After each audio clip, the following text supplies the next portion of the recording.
This episode of The Edge is brought to you by Audible.com, offering more than 180,000 titles for smartphone, tablet, and desktop. To get a free audiobook of your choice and help Trek.fm at the same time, visit audibletrial.com/trekfm. And also by Enterprise in Space, an international program of the nonprofit National Space Society. Find out how you can help science and education and become a virtual crew member aboard the NSS Enterprise Orbiter by visiting enterpriseinspace.org. And if you want to join the conversation and share your thoughts on this episode, join the Babel Conference, our listeners group on Facebook. Just type BABEL into the Facebook search field. We look forward to seeing you there. You're listening to Trek FM. What have you done out there on the edge of Federation space?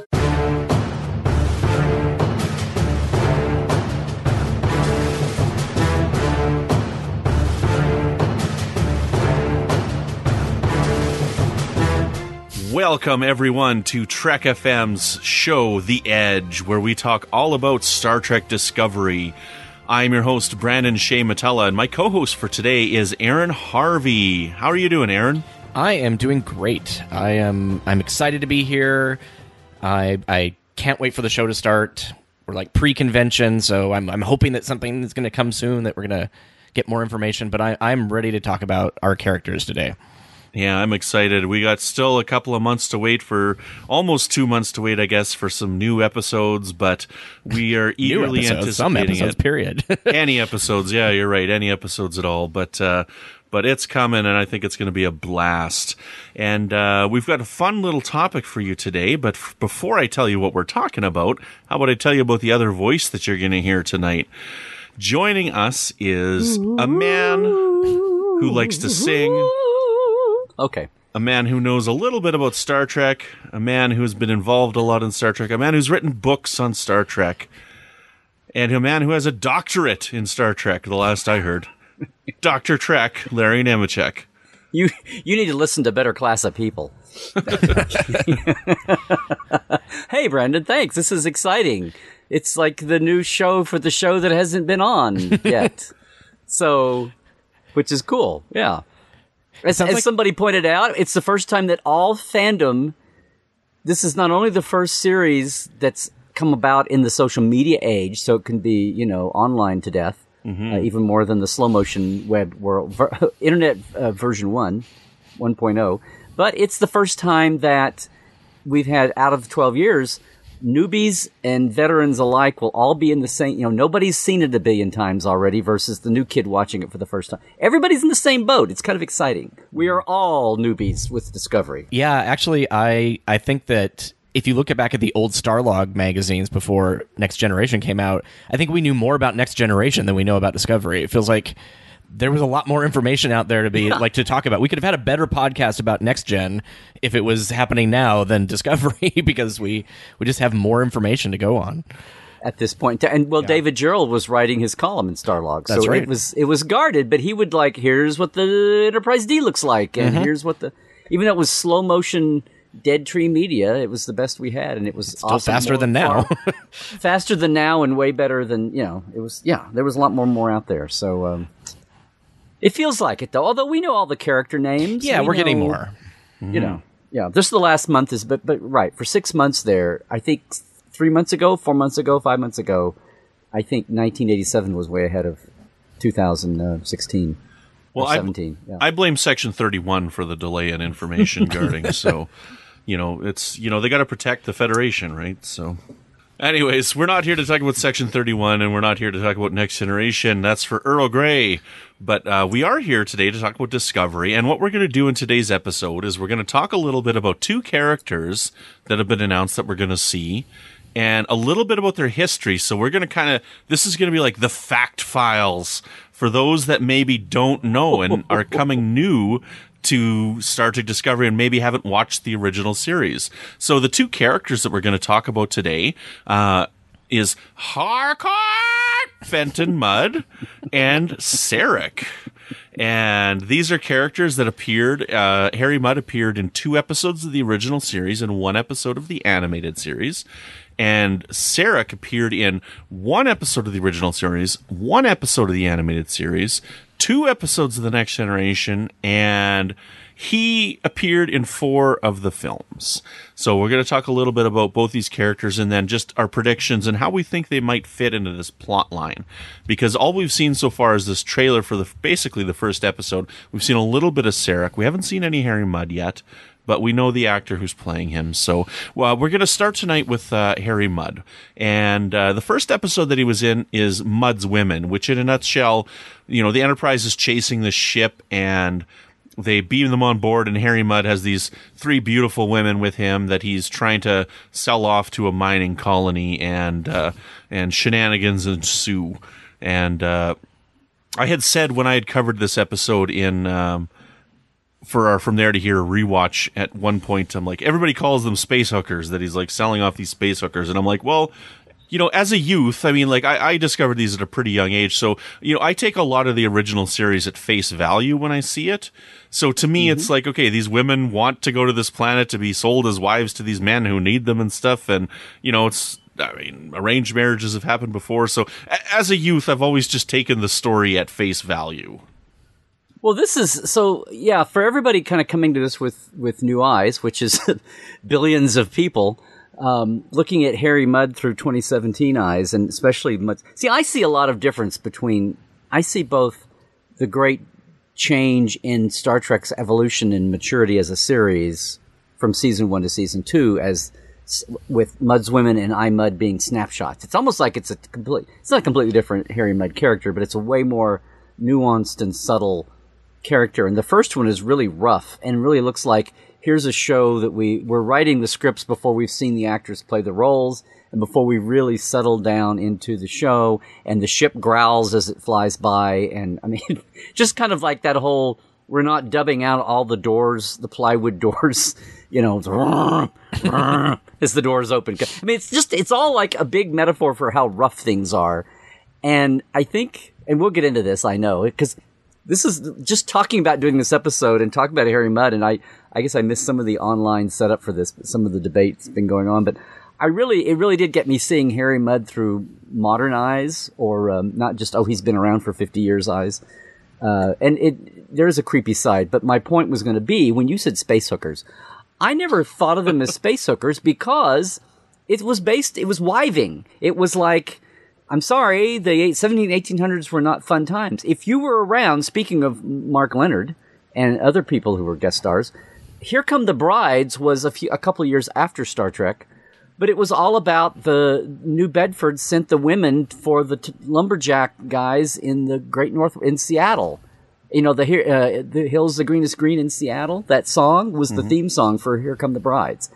So the whole idea of that was a whole comedy dramedy series. That was a show that was a series about a real fictional thing about when they sent women, these lumberjacks, these guys. It was the frontier. Only instead of it being cowboys, instead of it being miners and trappers, it was lumbermen in the Great Northwest.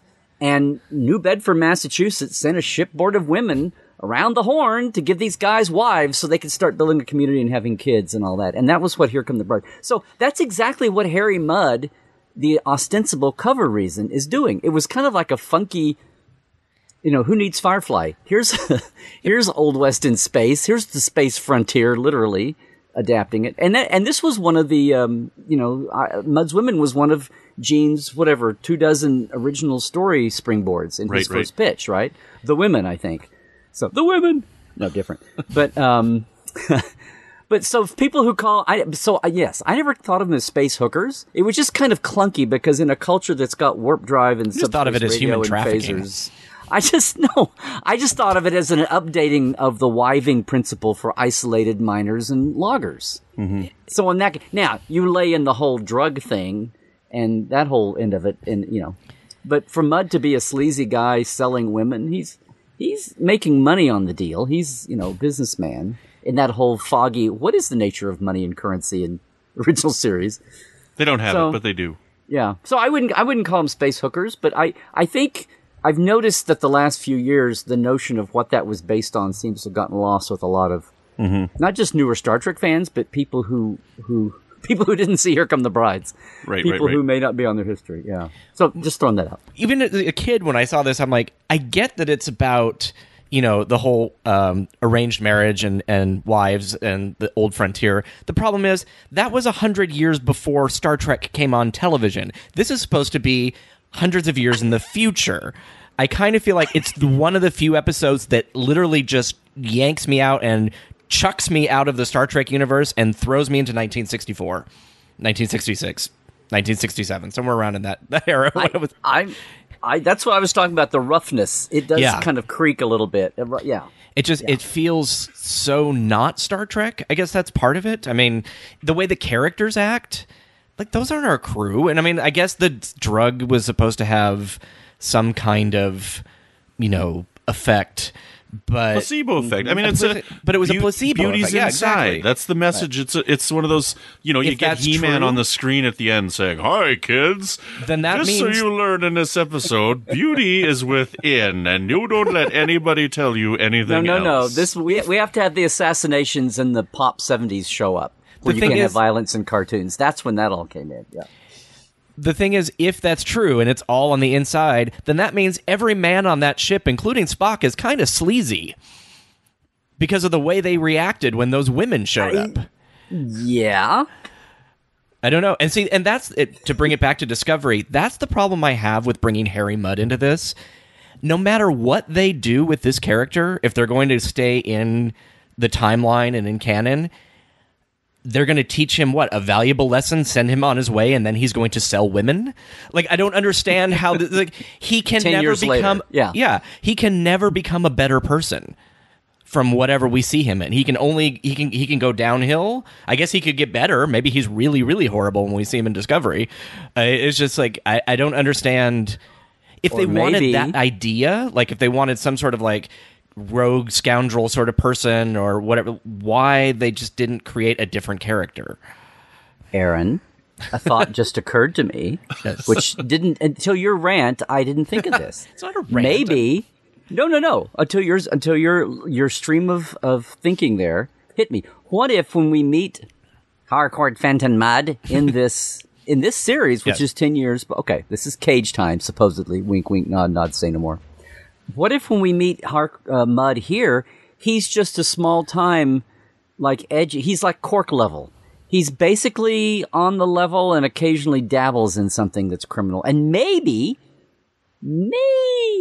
with a Brian Fuller twist, and who knows where in the evolution he was added. He eats people. Maybe what happens to him in the course of the Discovery arc does get better. Is what? No. Maybe he's not that bad at the beginning, and what happens in Discovery tweaks him and sends him off on his wacky doodle criminal journey. So then we can blame Discovery for the horrible episodes of the 60s. Okay, that's great. Yes. See? It would be interesting if his wife was actually there. Yeah, what if he meets Stella and takes her away from? Well, there was no mention of Stella in his. Not so far, but we're only in season 1. I mean, and we've seen that. If you take IMDb at face value, which you really shouldn't, because it's not always accurate. So often it's not accurate. It has 9 episodes of Mudd.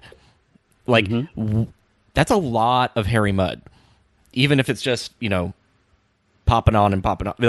It could just be one scene in some shows. Right. Right. We don't know what the story is, and we've, there's all these different theories flying out there, and it's the little known thing that was mentioned a couple times in Star Trek but never explored. And I've had some discussions with some friends, and we've talked about the Vulcanian expedition. No idea what that is. We've got Sarek. So, he's sort of involved, and he's sending her out on the edge. So maybe this is some sort of expedition with a joint Starfleet Vulcan thing, and maybe he's sort of a Neelix type character. He's the rogue guy out there who's, swindling people, but he knows all the routes to wherever they're exploring on the edge of Federation space. Neelix is my favorite character on Voyager. I love Neelix. No, I love Neelix a lot. Yes, I do. So if they can make him well, I won't say make him as enjoyable as Neelix, because a lot of people don't enjoy him. But I mean, if they could, if that was sort of the track that they take with him, that could be interesting. I didn't have any problem with. I mean, Mudd as a character in this, and for one thing, you can't second guess. Good, talented writers, just like good, talented designers, can do anything with anything. Right. And we all get caught up in our ruts of what we think we know, what's happened already. And a lot of things and it can totally be, like I said, I just had that epiphany of maybe he was a decent guy and he gets tweaked here into weirdness, into criminality or whatever. I like that thought process. That's great, Larry. Yeah, but I mean, that's what, well, that's a couple of decades of gap filling. People trying, it's like, no, we can make this fit. We can all make this fit. But some people would rather flame out. No, I'm totally agree with you about like just let the writers do what they're going to do. You know, we know that they enjoy Star Trek. They are Star Trek fans. They know the canon. So I don't have any fear that they're like going to do something strange or just like, oh, suddenly he's, you know, Captain Mudd, or I don't know. But it's, to me, it was just like, I think if that first episode, Mudd's Women, did not exist or was somehow tweaked, the ones that follow aren't as bad. And I don't have as much problems with them as it's him as a character. In the second one, he's really just sort of a kind of a slimeball, but he's goofy. It's very comedic.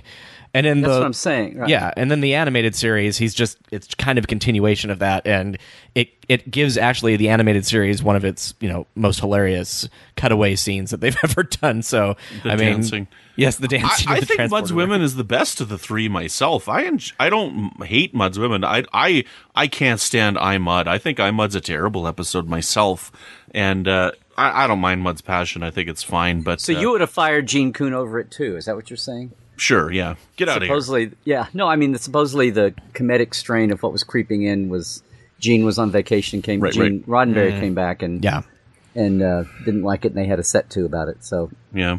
Well, I'll quickly go over. I'll give a synopsis of I, Mudd. So I, Mudd. So some android ends up coming on the ship. He's an android blue shirt and takes over the Enterprise and forces them to go to this planet to meet their leader. And their leader turns out to be Harry Mudd, who had escaped prison at some point and ended up in this planet of androids. And there's like hundreds and hundreds of copies of particular androids. And he's taken control of them, but they won't let him leave. And so he sent these androids out to get Kirk and Ship so that they could help Harry Mudd escape. And all these androids have several copies except for his wife, that he made a copy of, Stella. So that's why we keep referring to Stella.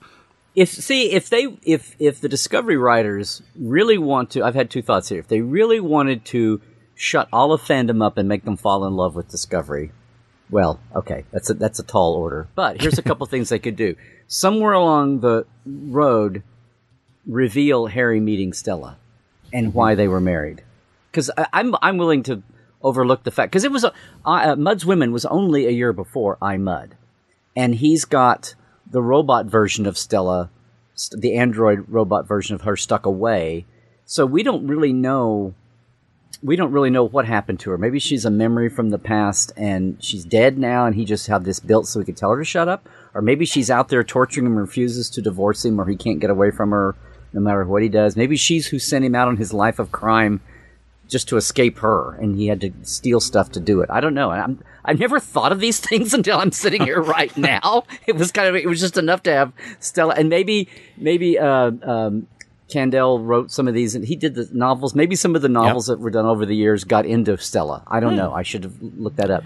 But it would be cool if Discovery had a moment, and I think they could do it without having it be as coy as the Star Wars movies, the reboot, not the reboots, but the next generation. Like, oh look, it's when R2 and 3PO first met, and some of the predictable the prequels things. Yeah.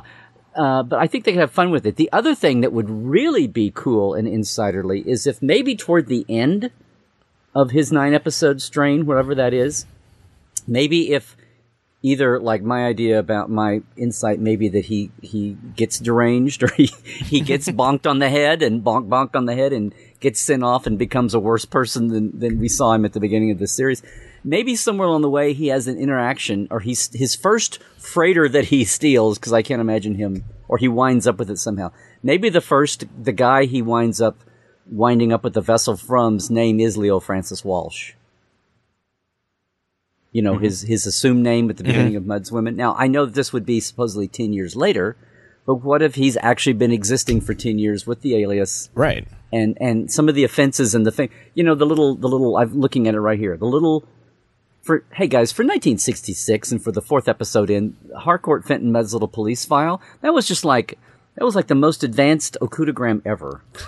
It's like they actually, like Matt Jeffries actually hand lettered this with Letraset probably, and they shot it on this blue background so they could mat it in, and that was like, wow, they're really spending a lot of time and effort and money to do this. But maybe all of this happens after Discovery. But anyway, Leo Francis Walsh. And I think in the context of where things are in the overall trivia, if that's just dropped in as a little Easter egg for old-time fans, as somebody he interacts with, don't you think that would just be awesome? People would go, like 1/10 of the audience watching would go, Leo Francis Walsh. Oh, well, wow, maybe when we that's really first meet him, he's under an assumed name too. It'd be interesting if it's like when you first are introduced to this guy, even though the audience will know that it's Harry Mudd because we know who the actor is who's playing it. If it was like he introduces himself as some totally random name, and then we find out later John that Harrison. Yeah, exactly. John Harrison. That'd be a great name for him to use. It's like Saffron and Bridget and what's her name's character in Firefly. Always, every time you see her, she's told somebody she has a different name. Yeah, and that's what he's doing here. Yeah, and this is.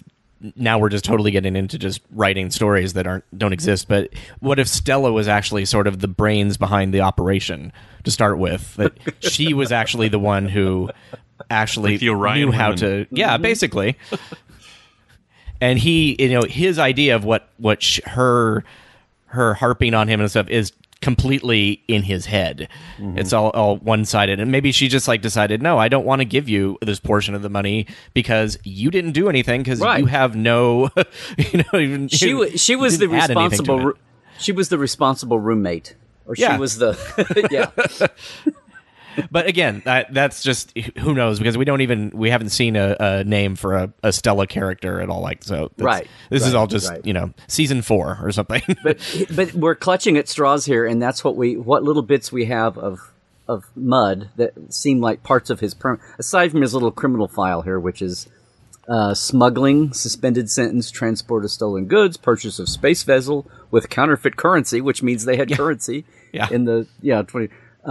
And from the future police file and his number there, and he had psychiatric treatment effectiveness disputed. So, but who knows when all that happened? So, the two things are that it's Mudd. He had a criminal record. He was married at some point to her enough for it to haunt him enough to recreate an android in her being. That's bonkers. And that's all we know, and that he is what we saw. It is bonkers, but it's he got help for it, and that was disputed whether it did anything or not. And he was able to switch clothes from one year to the next. So, yep, but not for a couple years later, according to the animated. So he's still wearing his blue, Napoleonic epaulets looking thing. Anyway, it'll be interesting. And Rainn Wilson playing him. There was going to be we should say. They loved Roger C. Carmel. He was such a beloved actor in Goofball, and he was such. The original series, the 70s fandom, the revival fandom. I know I'm filling you in on a lot of things you had no idea about here, Aaron. But the first 70s? wave No, of I don't know anything about that. It was like we're talking about Sarek and Mudd, which is kind of you go back and think about the original series. Aside from Kyle, maybe, who had a line here and a line there. There were very few recurring characters. Mudd was the only one that was in twice. Sarek was only in once, but it was so memorable and it was connected to Spock that it was and Vulcan. Dorothy. And well, I'm saying that he was only in once. It just feels like a lot more. That's true. And then he was in all the movies because feeding off that. But there weren't that many recurring characters. So when you got beyond the original cast and the conventions were happening. And Grace Lee was only in the first 13 or whatever, that, Grace Lee Whitney and Mark Leonard and Roger C. Carmel and some of these, some of the characters that maybe didn't have one, but they were like really, really, really memorable bits. And they were almost like now we think of all the characters from all the series that are next door. And, DS9 had 47 billion of them. But back then there were very few of that beloved recurring people to do. And for him to have been in 2 episodes was something. So when Next Generation started, and at the same time, the whole thing about let's not repeat the original series, but then there was the talk about having, Mudd in a time capsule or Mudd in a cryogenic thing and having a Mudd episode which totally counters the idea of not copying anything from the original series, except Naked Now, Naked Time. But in the spirit, I think of Naked Now, Naked Time. But then he died. Roger C. Carmel died as they were prepping, in the 86, 87 era. Or we might have had a Mudd adventure from early in Next Generation. I'm trying to think if that got very far along into the scoping out stage, or if that was just something in, like David's mind, or if they were even going to go to Stephen Kandel if he was around to write it. I never heard of that story. But it was, very definitely. They were talking. There were some public quotes from people, Gene or maybe David or somebody in that 86, in the Starlog coverage era that we were just talking about, where they said maybe they even, they find a Mudd since we've got Roger here and we still all love him, and then he died soon.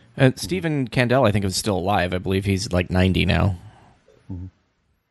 Well, before we move on, I'll give a quick summary of Mudd's Passion, but before we move on to Sarek as well, Aaron, just for your retconning, and this is why I love the Star Trek novels so much as well, is Christopher L. Bennett in the post-Enterprise novels, which are called Rise of the Federation, he came up with the idea that in those little red pills that the women were taking in Mudd's Women was Orion pheromones. Ah, there you right? go. So, and it was The like Venus a drug that the Orions, the Venus drug that the Orions were selling. So, so Mudd's Passion, Harry Mudd's up to his antics again. They find him on this mining planet with bears, and he's selling what they think is a fake love potion.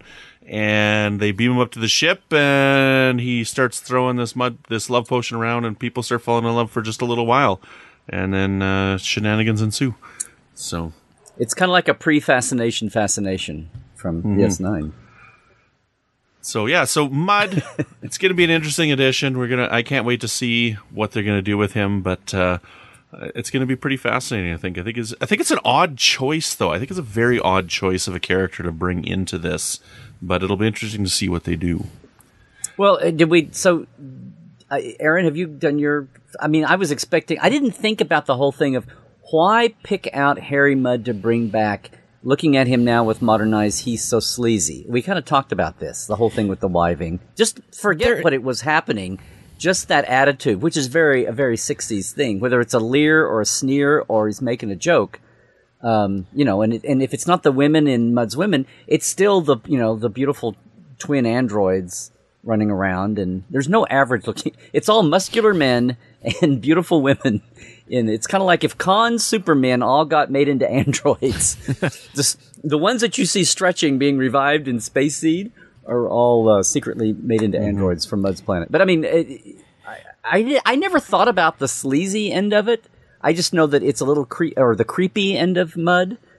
I think that would be, it could be part of his character. It's like, if that's his character and it's created that visceral reaction in you, then good. That's what acting and writing is supposed to do. But yeah, I don't think they were actually writing it originally to make people upset. I think they probably were just like, oh, he's kind of a funny character. And it's like, right. But I think now one of the reasons they might bring him back is that they can use him as a character to talk about things like that. I mean, there's a very easy, it's like, shine a lantern on it, basically, with like, it's the 60s and this was this character, and we aren't shying away from it because, we're in the prime timeline and we're sticking to canon, so let's deal with this guy. And like, maybe not every ship reacts like Enterprise, and Kirk he didn't really react too terribly bad. He was probably the best out of everybody, oddly enough. He was very, it's that season 1 duty ship kind of thing where he wasn't quite the romance everything that walks by kind of person. He was being very straight and narrow, arrow with the character. Yeah, before everybody loosened up and kind of got into a rhythm by the end of the first season. But yeah, early on he was I'm the naval captain, and they were still into that. But because when I think of Mudd, I think of a humorous character. It's sinister, but I think of the humor more than, because you can't get away from the absurd, finale of Mudd's Women is kind of what defines it. So I mean, Mudd. So when I go back and watch Mudd's Women again, I kind of go, none of that is there. He's like He's like, oh, I'm just a con. It's almost like I'm a Cyrano Jones with a dark side. I mean, it's almost, it's almost like I'm just a traitor businessman that you probably can't trust for some reason. Almost a Quark, and with a really dark underbelly. at the end, when they do those tight, those film noir close-ups, just take it, me darling, take it. And you're like, oh, this is getting creepy. I forgot about that. Yeah. Hold me, darlings. But that had all gone away for Mudd's women. Like the creepy, sinister side of him wasn't near as sinister. He was just like, ha ha ha, I've tricked you, and I'm getting out of here. Yes, I'm a bad guy, but I'm a bad guy with a laugh. Ha ha ha, I'm stealing your ship.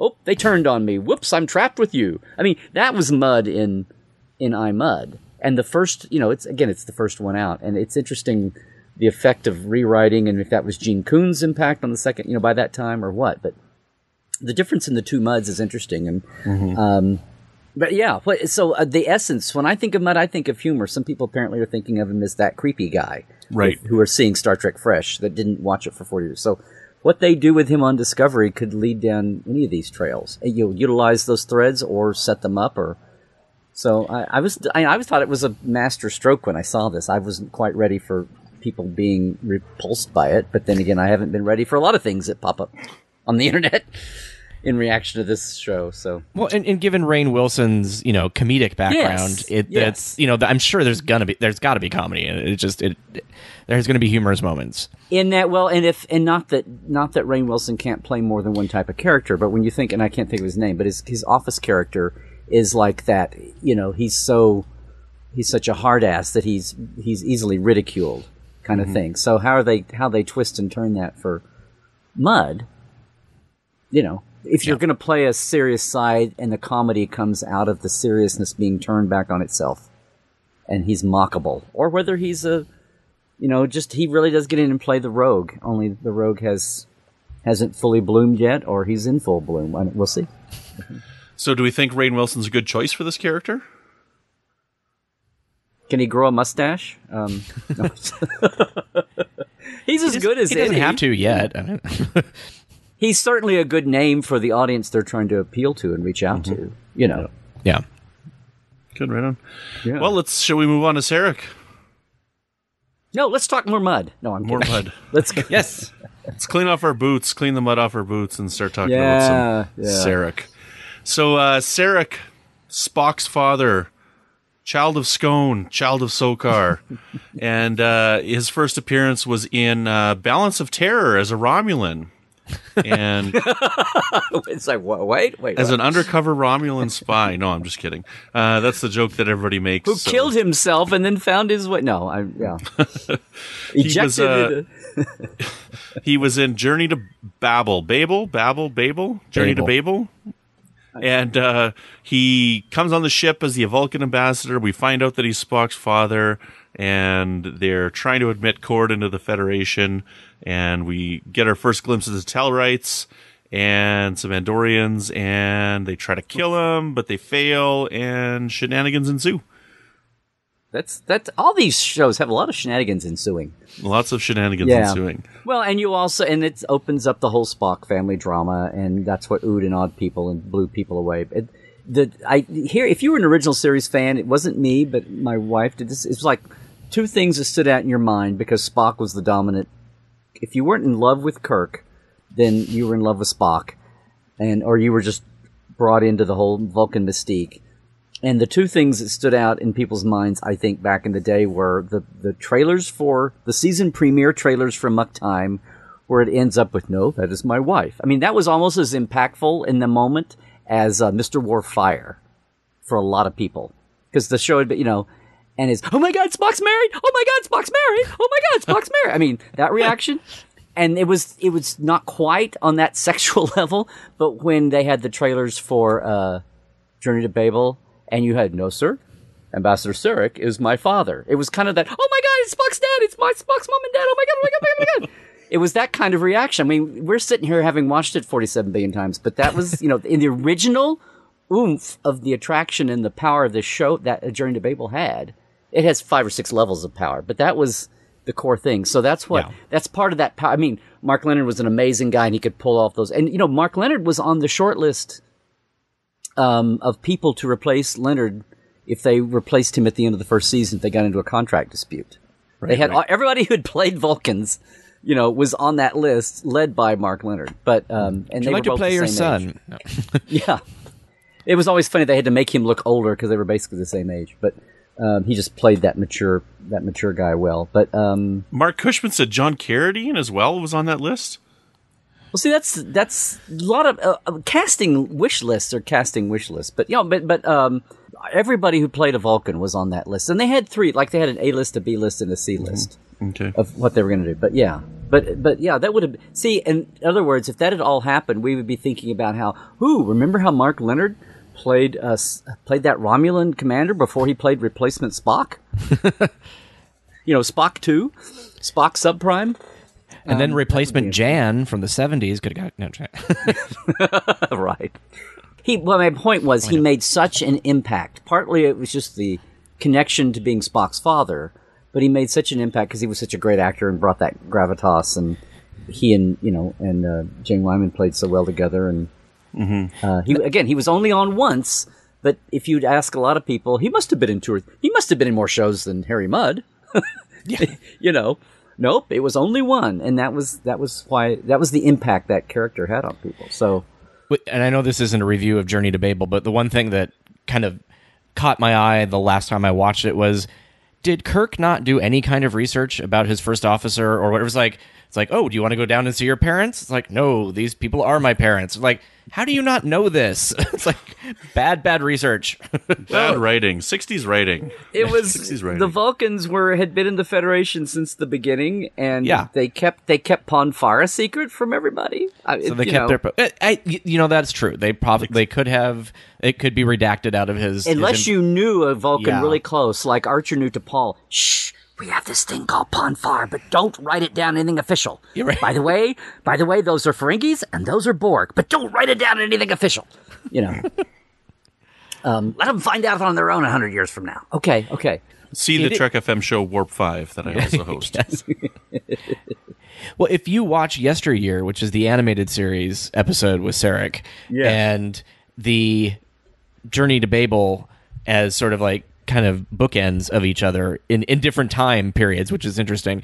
It works really well, and you get a nice, like, oh, okay, I can kind of see why Spock is treated the way he is by his father, and it's maybe not as kind of horrible as it seems. It's you get a lot of information. Dorothy Fontana, who wrote. I was going to say, wrote both of them. Yes. And she had all of her Spock stuff in her head when she did that, right. And it was great. And then when she went to the animated series, basically, she kind of was the one who was running it, even though Gene obviously reviewed everything and stuff. But she was essentially the executive producer of the animated series. She was the showrunner. The showrunner, yes. I don't think that term existed at Filmation. But no, it didn't. Much less anywhere. But yeah, exactly. So she was able to pull that story. And in 22 minutes... there was a lot of backstory that got put in there, and for a cartoon, it was like, wow. I still watch it and am really amazed that is the same cartoon as with the underwater people or something. Like the thing that's very much a 1970s cartoon. So well, and again, the power of Mark Leonard as like at the Ultimate Fantasy at the Con of Wrath, the regulars from. He had nothing to do with... He was not in The Wrath of Khan, which seems wild because he was in practically every other movie. Yeah. Whether as that Klingon captain or some...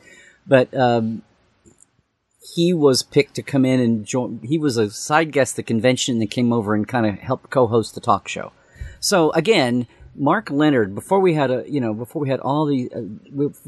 bloody A, B, C, and D, and all the stars and all the recurring actors and all of that...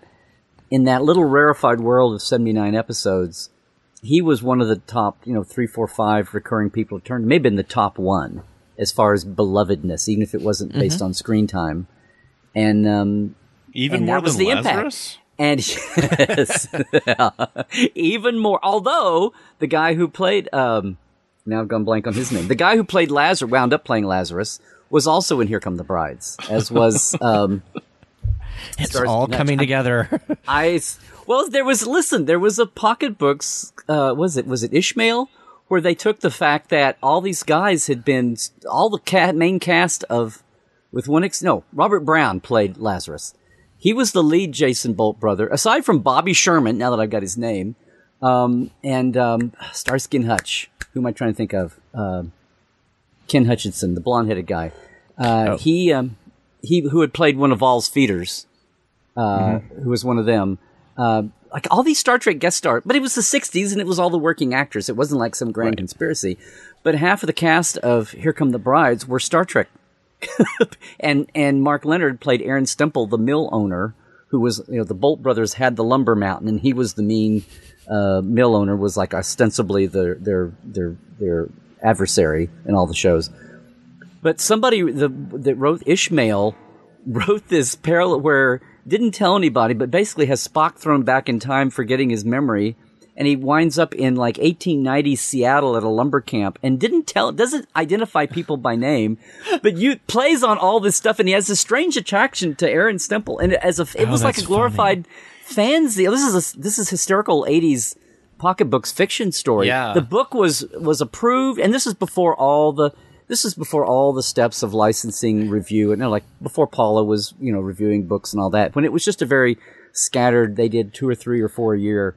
She basically did this novel. It was published, and then people all noticed, and then Screen Gems wrote them and said, "You're using all these characters from Here Come the Brides. It's an old dead show, but still, guys, come on." And it caused kind of a ruckus, but it all played on the fact that, thank you, played on the fact that, Brandon is showing us the book. It was, the book was re-edited and rewritten, if you have the original version of that. But again, it goes back to the power of Mark Leonard. And my point was trying to get back to animateds. In the animateds, they saved, as Aaron knows, they saved all the money by having Jimmy and Majel do all the random, cast the guest men's and women's voices, with a couple of exceptions. And Mark Leonard was playing Sarek. They didn't want to have Jimmy or anybody else try to mock that voice. Well, and the interesting thing is they did have Jimmy do it all the way through because they didn't think they were going to get him. And so up until the time when Jimmy passed away, cool. Yeah, he swore up and down, "No, I did the voice of Sarek." Well, you did, but then it was recorded over with the actual, not recorded over. Well, I don't know. Maybe that would really be interesting to see if we could find those voice tracks. I'm sure the track is out there somewhere. Mm-hmm. And then what's his name doing Cyrano Jones's voice, right? In More Troubles, More Troubles. Yep. But those were two beloved, iconic characters that they didn't think they could get away with. And then Majel did. They didn't have Jane Wyatt. No. They had Majel do Amanda. She did a decent job. Yeah. But, and it was drawn well, so that was half the battle. Yeah. Mm-hmm. But those, the most, you can tell. That's another barometer. It's like when they did the animateds, who did they think they could not replicate voices for, or at least make the effort to spend the few extra bucks, right? Yeah. And not just pay Jimmy a bargain, but actually pay another actor on whatever 1973 Saturday animation rate was. And there's another symbol of the impact that Sarek was as a character and Mark Leonard as an actor was at the time. So, which, again, years have gone by. There are so many more actors and characters now, but in the pristine early days, that's the power of, and both of these guys, Mudd and Sarek, there weren't a lot of recurring characters, and Brian really went deep to pull them out. I mean, there's character and plot, and, obviously they're going to serve the plot, but when he's like reaching back to pull people from that time that makes sense, that would fit in some way as building blocks for his plot and his arc, that's why he went there. So it is kind of they're not just, they resonate with people, whether they're newer fans or older fans, rather than just creating all new, the cast is all new characters. So that these first ones are, and they've talked at times about pulling in people who, even the primary, the Kirk era cast of random people who would come in and play. Although I saw an interview the other day where Zach Quinto said he wasn't interested in playing Prime Spock on Discovery, like in second season or something. So we'll see, though. So I think it's. I read somewhere that the last count was Sarek was going to be in 5 episodes of Discovery, so not as many as Mudd. But we don't even know if that's accurate. That's the other thing. Yeah, it could change. Mm-hmm. But I think it's going to be like a kind of a teacher position, and it might just be in flashbacks, right? As well, right? It might just be flashbacks for this character, Michael. Holograms. Michael Burnham. Thank you. Yeah. Because we see him talking to her when she's very young on there. And it's been released lately that, no, she's not a Vulcan. She is a human that's on there, right? Some people were saying that she might be Vulcan or half Vulcan or whatever, but she is a human that's been living on the planet The first Vulcan. human to go to the Vulcan Science Academy? No, it was a Vulcan school, right? I haven't read. I'm trying to keep away Not from the spoilers. Vulcan. Has that been out? I didn't see. Was that said? How is this supposed to work then, Brandon? The I'm just saying, Vulcan Science I Academy? can't confirm. Is all I mean. I haven't read, so Well, I'm sure and he'll get a few. We can't spoilers talk to on the our show. host because he might have spoilers. The other thing, and one of those early trailers about Sarek looking like he's in the DS9 holo projector, holo communicator, whereas that's probably just a flashback device. I'd rather see that as a flashback device as seeing Delta Vega explode standing. Okay, and you brought it up. I loved that thing in D Space Nine, and wish they would have kept it around. I realized they needed it because they needed Eddington in the same scenes as Sisko in that episode, but I really wish they would have kept that. I thought it was awesome. Well, they used it twice, and then it's almost like, well, if that really caught on, then why would we keep having view screens on bridges? Yeah. Well, you could still have both. If people have video phones, and we still use audio or text. I mean, it really just depends on what you want. But I've had people say that, oh my gosh, it doesn't they didn't have holographic technology. It's like T'Pol had a holographic projector that was Vulcan in Enterprise. Mm-hmm. So the Vulcans have holographic technology. It could have come from them. It's like we just didn't see it in the original series. Right. Well, and the reason we got the Rec Room in the animated series is because Gene met with the holographer in 1973, and then 1974 we got the proto holodeck basically on the animated series. Well, even before that, if you read Stephen Poe Whitfield book, and the reason that Franz Joseph put them in the blueprints in 73 was it was another budget thing. It was a Klingon forehead thing. It was Gene wanted not so much thinking about training or whatever, but Gene was saying that there would be all these holographic cubicles for crew to go into in case they got for all the homesickness that was going to happen, and space madness of being stuck out in the stars without having enough Class M planets to go to, much less your own native planet, and that there would be all these holographic cubicles. And in 1968, the original making of Star Trek is talking about how that's his wish, and if we're back for another season, we'll try to start including that, and then cool. It does come in as the rec deck in the animateds. But holography was, wasn't holography at Disneyland? Weren't they starting to get it? When was the Haunted Mansion built? That's not really holography, but that's. But it was baby steps. It was baby steps there, right? It was no more that than you had a phased coherent beam that could melt you or disintegrate you. It was all there. True. Any other theories as to what Sarek might be doing in this new show? That one seems harder. I don't know why, but unless, obviously anything we're doing is just a stab in the dark anyway. So, but he seems like all flashbacks and setups, and then maybe he loops back at the end when her journey is complete. Yeah, her trek is done. I don't know. Yeah, I'm actually curious to see how much of the show we end up seeing is like set in the past, or if is it going to be kind of like the equivalent if you watch Arrow, where they end up on the island that he had for 27 seasons. It seems like it's like it just keeps going back to a flashback, and it's an intertwined story. So, but it seems like the actress who plays young Michael is pretty young. So I don't know how much of a show you could have with that much. Like maybe then they flash forward to her as a young adult, or her 5 years. But there's a lot of time they could play with if they were going to do it set in flashback. So that could be an interesting way. If she could come across Spock and she could yell at him, "Earther, Earther." I don't think we're going to see much of young Michael, just because I hear that the rates for on-set teachers for minor actors in Canada are just sky high. So it probably just had 1 or 2 days shooting. We have teachers in Okay, Canada? I'm sorry. That's convoluted. That's what's I don't know. You have to fill in there, Brandon. Just hook them on the back of a moose and they'll be fine. It's just like anytime you have a minor actress or actor, it's like you have to have the set teacher. Or that's America. Maybe you don't have to have set Star Trek always had minors. Oh, wait. No, that's kind of minors. Right.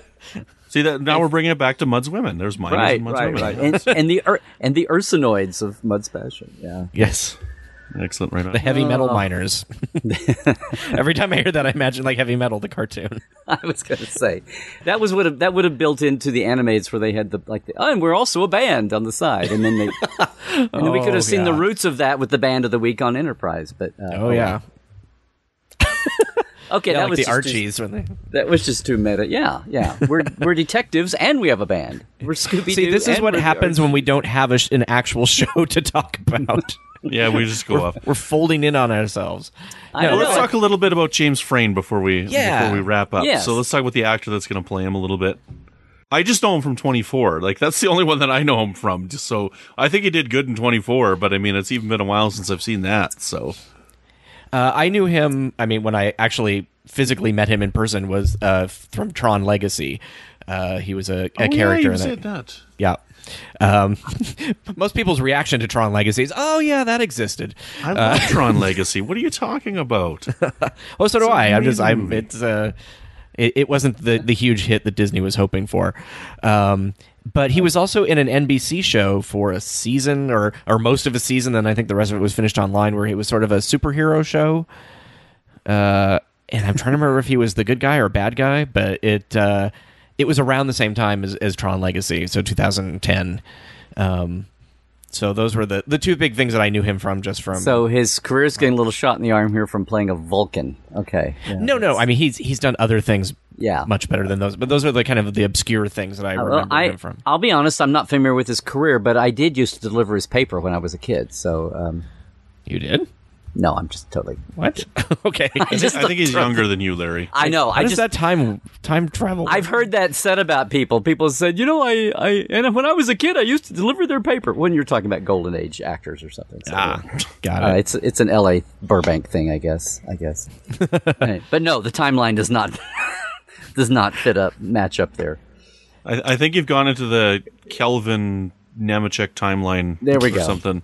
Well, he's in Orphan Black, which I have not seen past like the first couple episodes because it happened right at the beginning of my heart transplant or at the middle of it, something like that. So that's on my rewatch list. He was an Agent Carter. Right on. Well, any final thoughts on these two characters before we sign off for the day, gentlemen?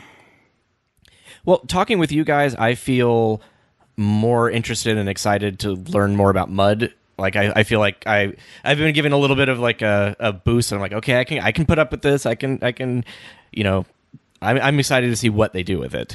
And Sarek I've always liked, so it'll be good to see him. Yeah, Sarek is it's just it's that same majesty and power and gravitas that Mark Leonard brought to it. Like again, one appearance in the original series, and he made that impact that he was, the animateds in 3 of the 6 movies, right? As Sarek, and then he was the Klingon captain. He was in 3. Somebody else played him in 5. So right. Well, okay. See, I'm thinking Mark Leonard. I'm thinking real Sareks, not guys standing there with a baby in their hands for a second. Sareks, which got me to my point. I realized later on. So we have Ben Cross in 09, and now his portrayal now, and I was Frame's portrayal now, and I was thinking. That this would be the first time that we've had a Star Trek character played by a main speaking, really there, and again, the guy in the cameo flashback, but a really flesh and blood major player character played by 3 different actors. Mm-hmm. And okay, the only one we could think of otherwise. So if anybody at the Babel conference is thinking of something else, the only one we thought of was Zial. Yeah, Tora Zial. But if there's anybody else, and nothing against the character, it was a very memorable character, very tragic comic, really made an impact. She wasn't major, but she was not a Sarek. I'm just saying, she didn't exist across time and space in 50 years of a franchise. Like Sarek has. Again, so anyway, it's just awesome that this is, and obviously... Until she shows up in Discovery. Until she shows up in Discovery. Wow, it's like time-traveling Zial. Yes, I escaped being blasted by Damar. I was beamed away in a temporal chronoton field and blah, blah, blah. I'm sure it's happened in a novel. Tech the tech. Yeah. Fix it in pose, stick it in a novel. That's the other byline. But anyway, it just shows the power of Sarek that this. I just wondered if this is the first time a major play. Well, again, the whole Kirk cast has been double cast, obviously for the Kelvin timeline. But if we've had a quote unquote recurring character triple cast for the first time, so anyway, it just shows the power of the character. And Sarek doesn't need defending. Now, Mudd, like I said, I was kind of thrown by the modern look at his creepy, sleazy, whatever look, the anti-feminist thing. And I thought, well, okay. But I don't think that's reason to hate his inclusion here. And I think like I said, I think the door is so wide open for what they can do, within the scope of not bashing canon, but tweaking and massaging and nuancing.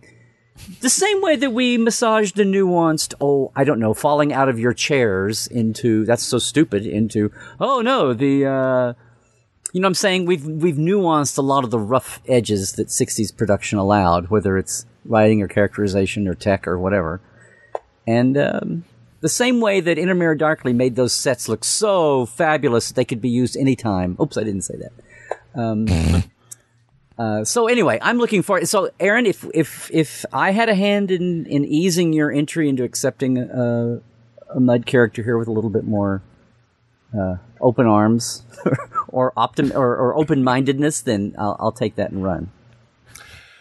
Yeah, I'm pretty excited too. I thought it was a weird choice that they were going to go with Mudd. Sarek, it also seems like a little bit of a weird choice, but it's going to be interesting to see what they do, how they develop these characters, and how they make them fit within this new Discovery storyline. But I'm not afraid of it. I think it'll be fun. Yeah, just both of you. So the day they announced, not just that there would be a Harry Mudd, but that Rainn Wilson was playing him.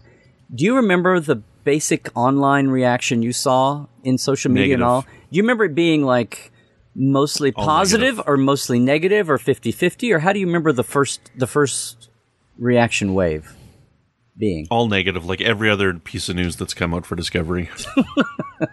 You got to get some better sites, Brandon. No.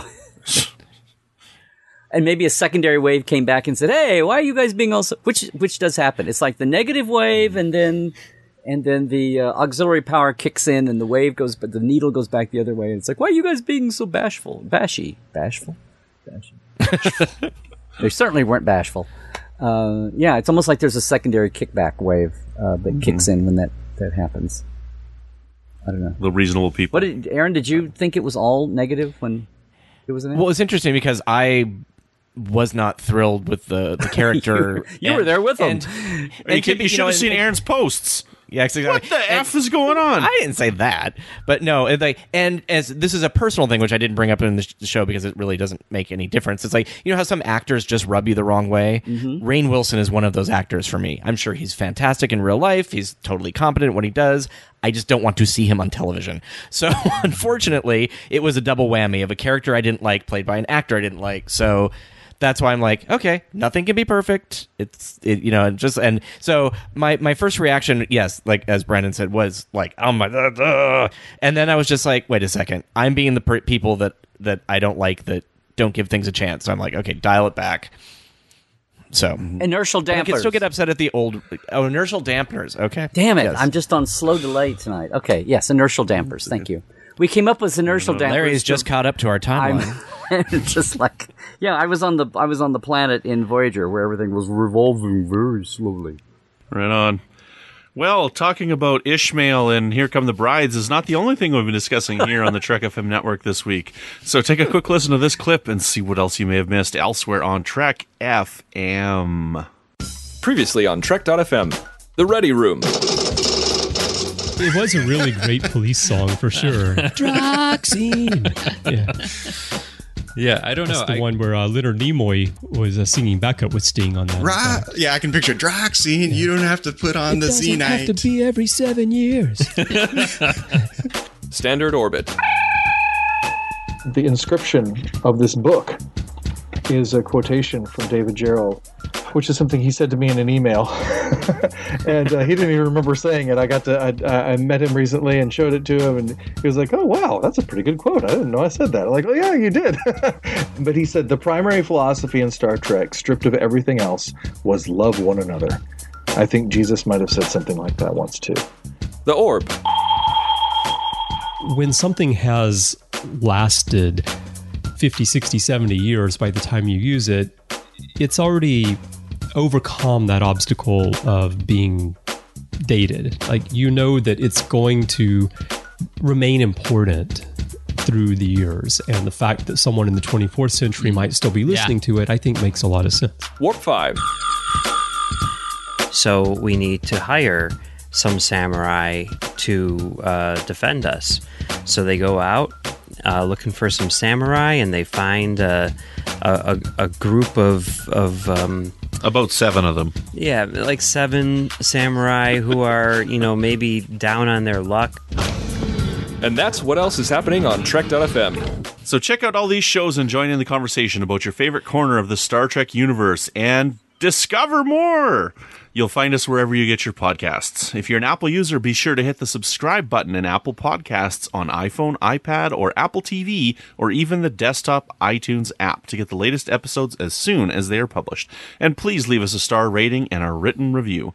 If you're not an Apple user, we've got you covered as well. You can find our shows on Google Play Music, Stitcher, TuneIn, Spreaker, SoundCloud, Windows Phone, in most third-party apps, and you can stream and download the MP3 file from our website or grab the RSS link. We'd love to hear your thoughts on today's show, and there are many ways for you to do that. The best place to join in the larger conversation is the Babel Conference, our listeners group on Facebook. Just type Babel, B-A-B-E-L, into the search field on Facebook, and it should come right up. If you'd like to send us an email, you can use the form on our website at trek.fm/contact. Choose to send to a show and select The Edge. That will come right to us. You can also find the network on Twitter at TrekFM and on Facebook at facebook.com/TrekFM. And Larry, where can people find you when you're not taking the Venus drug? I'm overtaking the Bobby Sherman David Soul Inertial Dammers memory course. No, LarryNemecek.com is the great umbrella. Of course, the deep divers are hanging out with me at portal47.net every month. Where No Savvy Fan has gone before. And Twitter is at Larry Nemecek, and also my YouTube channel. And Facebook is Larry Nemecek's Trekland, as well as my Instagram account. So that and the summer cons coming up, Comic-Con's around the corner, Vegas Trek, and things after that. Our library tour in Michigan, Central Michigan, around Detroit in middle August, and cons beyond that. And the new thing is every week I have Trekland Tuesdays live on my Facebook page, Larry Nemecek Trekland. So 1 o'clock Pacific, 4 o'clock Eastern, 9 o'clock UK time, wherever you are in the world. Just a little 5-10 minute brief bit talking about whatever's going on in the news. It's kind of a capsule version of what I do here on the shows on Trek FM and what I do with the Portal guys and gals. And but it's out there on Facebook, so check me out there. And of course, it's around if you want to catch it later. And first time to say this on a microphone, I have a new mini project coming out that's going to be announced this week with a place and a name that you all will recognize. So be listening to that. And that's all I can say about it at the moment. Larry, you sound like you're a real Star Trek fan. No, well, it's much easier to watch Trek than Here Come the Brides. So I just went with what was out there, and I was lazy. I do love the song. And I do Aaron. love the song, though. I think everybody knows the In Seattle song. It's a wonderful song. And Aaron, when you're not telling your android husband to shut up, where can people find you? You've been sitting on that one for a long time, haven't you, Brandon? You can find me on Saturday Morning Trek, our network animated series show, and all things Trek in the 1970s. You can find me on Twitter at GeekFilter, and I'm hanging around in the Babel Conference, and pretty much anywhere that there's social media, you can find the user GeekFilter, and it's going to be me, probably. Excellent, right on. And when I'm not trying to sell space hookers, you can find me on Twitter at Brandon-Mutala. I poke my head up every once in a while in the Babel Conference, and you can also find me here with a couple more episodes of Melodic Treks. We'll be wrapping it up. You can find me talking Enterprise with Floyd Dorsey over on Warp 5, which is a lot of fun. And if you like behind-the-scenes stuff, we've been having some great interviews. You can also find me over on the Fandom Podcast Network with my friends Chris and Tom, where we talk Alfred Hitchcock in Good Evening, an Alfred Hitchcock podcast. And that's some good stuff. So this month's episode is going to be an interview with composer Chris Bacon, who did the music for Bates Motel. Right on. Well, if you'd like to help us keep all of our shows coming to you each week, you can become a patron of the network on Patreon. Visit patreon.com/TrekFM. That's patreon.com/TrekFM to get all the details. Perks include early access to episodes, large quantities of Venus drugs, exclusive content, producer credits, and more. Available through our special patrons website, Patron Zone. It requires a great deal of money because we're not in the Star Trek future to produce these, host these, and distribute these shows each month. We really appreciate any support you can give us and hope you'll join the team. Again, find all the details at patreon.com/TrekFM. Well, thank you very much for listening. I hope you've enjoyed this second episode of The Edge, and we'll see you guys again in just a few minutes as we drop episode 3.